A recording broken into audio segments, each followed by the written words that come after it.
എല്ലാവർക്കും hi. Hydraulic സിലിണ്ടറുകളുടെ അഥവാ പമ്പുകളുടെ ആന്തരിക ഭാഗങ്ങൾ എങ്ങനെ തിരിച്ചറിയാമെന്ന് ഇന്നത്തെ വീഡിയോ നിങ്ങൾക്ക് പഠിപ്പിക്കും. വീഡിയോയിലേക്ക് കടക്കാം. ലക്ഷ്യങ്ങൾ ഈ വീഡിയോയുടെ അവസാനം നിങ്ങൾക്ക് കഴിയും.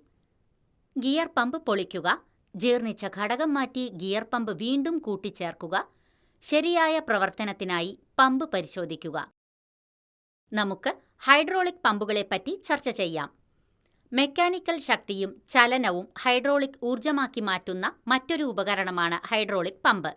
വിവിധ സ്രോതസ്സുകൾ പമ്പിന് മെക്കാനിക്കൽ പവർ നൽകുന്നു. ഇലക്ട്രിക് മോട്ടോറുകൾ, എയർ മോട്ടോറുകൾ, എഞ്ചിനുകൾ, മാനുവൽ ഓപ്പറേഷൻ എന്നിവയാണ് അവ. Classification of pumps. പമ്പുകളെ നോൺ പോസിറ്റീവ് അല്ലെങ്കിൽ പോസിറ്റീവ് ഡിസ്പ്ലേസ്മെന്റ് എന്നിങ്ങനെ തരം തിരിച്ചിരിക്കുന്നു. പമ്പുകളുടെ അടിസ്ഥാന വിഭജനം ഇത് വിവരിക്കുന്നു.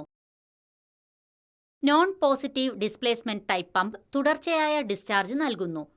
നോൺ പോസിറ്റീവ് ഡിസ്പ്ലേസ്മെന്റ് പമ്പ് സ്ലിപ്പേജിനെതിരെ ഒരു നല്ല സീൽ നൽകുന്നില്ല.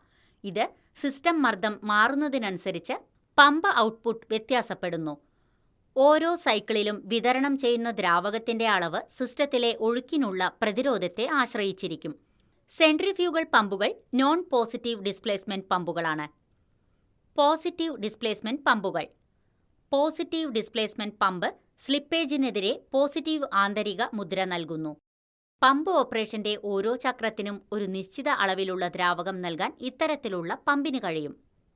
പോസിറ്റീവ് ഡിസ്പ്ലേസ്മെന്റ് പമ്പിന്റെ ഔട്ട്ലെറ്റ് അടയ്ക്കുന്നത് സമ്മർദ്ദത്തിന്റെ തൽക്ഷണ വർധനവിന് കാരണമാകുന്നു.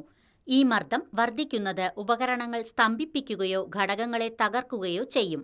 പോസിറ്റീവ് ഡിസ്പ്ലേസ്മെന്റ് പമ്പിന്റെ ഒരു ഉദാഹരണമാണ് ഗിയർ പമ്പ്. ബാഹ്യ ഗിയർ പമ്പ്. ഏറ്റവും സാധാരണമായ തരം റോട്ടറി പമ്പാണ് ബാഹ്യ ഗിയർ പമ്പ്. ഈ പമ്പിൽ ഡ്രൈവ് ഗിയർ ഒരു ഡ്രൈവ് ഷാഫ്റ്റ് വഴി തിരിയുന്നു. അത് ഊർജ്ജ സ്രോതസ്സുമായി ഇടപഴകുന്നു. ഇൻലെറ്റ് പോർട്ട് വിതരണ ലൈനുമായി ബന്ധിപ്പിച്ചിരിക്കുന്നു. ഔട്ട്ലെറ്റ് മർദ്ദം ലൈനുമായി ബന്ധിപ്പിച്ചിരിക്കുന്നു. ഗിയറുകൾ തിരിയുമ്പോൾ ഇൻലെറ്റിലെ ഏരിയയുടെ അളവ് വർദ്ധിക്കുന്നു. അതുവഴി മർദ്ദം കുറയുകയും റിസർവോയറിലെ ദ്രാവകത്തിന്റെ ഉപരിതലത്തിൽ ചെലുത്തുന്ന അന്തരീക്ഷ മർദ്ദം ദ്രാവകത്തെ ഇൻലെറ്റ് പോർട്ടിലേക്ക് തള്ളുന്നത് അസാധ്യമാക്കുകയും ചെയ്യുന്നു. ഗിയറുകൾ കറങ്ങുമ്പോൾ ഗിയർ സ്പേസിൽ ദ്രാവകം കുടുങ്ങാനും ഇൻലെറ്റ് പോർട്ടിൽ നിന്ന് ഡിസ്ചാർജ് പോർട്ടിലേക്ക് കൊണ്ടുപോകാനും ഇത് കാരണമാകുന്നു. ഈ പ്രവർത്തനം സിസ്റ്റത്തിന്റെ ദ്രാവകത്തിന്റെ ഒഴുക്ക് ഉണ്ടാക്കുന്നു. പല്ലുകൾക്കിടയിലുള്ള ലോഹ സമ്പർക്കം വഴി വഴുക്കലിനെതിരെ കർശനമായ മുദ്ര പതിപ്പിക്കാൻ സാധിക്കും. ബാഹ്യ പമ്പിന്റെ പ്രധാന പാരാമീറ്ററുകൾ. ഡിസ്പ്ലേസ്മെന്റ് വോളിയം 0.2 മുതൽ 200 സെന്റിമീറ്റർ ക്യൂബ് റെവല്യൂഷൻ. 300 ബാർ വരെ മർദ്ദത്തിന് അനുയോജ്യം. നിശ്ചിത സ്ഥാനചലനം മാത്രം. പൊതുവെ ബഹളം. ഒതുക്കമുള്ളതും കുറഞ്ഞ ഭാരവും. കുറഞ്ഞ ചെലവ്. ഈ പരീക്ഷണത്തിന് ആവശ്യമായ ഉപകരണങ്ങളും ഘടകങ്ങളും നമുക്ക് ശേഖരിക്കാം. ബെഞ്ച് വൈസ് ഒരെണ്ണം. അലൻ ഹെഡ് സോക്കറ്റ് റെഞ്ച് ഒരെണ്ണം. ആന്തരിക സ്നാപ്രിംഗ് പ്ലെയർ ഒരെണ്ണം. ഗിയർ പമ്പ് ഒരെണ്ണം. ഓറിംഗ്. എണ്ണമുദ്ര. ഗിയർ പമ്പ് പൊളിക്കുക. ഫ്ലഞ്ചിന്റെ വശത്തുനിന്ന് യൂണിറ്റ് ഒരു വയസ്സിൽ ക്ലാമ്പ് ചെയ്യുക. താടിയെല്ലുകൾ വൃത്തിയുള്ളതാണെന്നും മിനുസമാർന്ന പ്രതലങ്ങളുണ്ടെന്നും ഉറപ്പാക്കുക. കവർ അസംബ്ലിയിലെ ബോൾട്ടുകൾ അഴിക്കാൻ അലൻ ഹെഡ് സോക്കറ്റ് റെഞ്ച് ഉപയോഗിക്കുക. ബോൾട്ടുകൾ പൂർണ്ണമായും അഴിച്ച് അവ നീക്കം ചെയ്യുക. കേടുപാടുകൾക്കായി ത്രെഡുകൾ പരിശോധിക്കുക.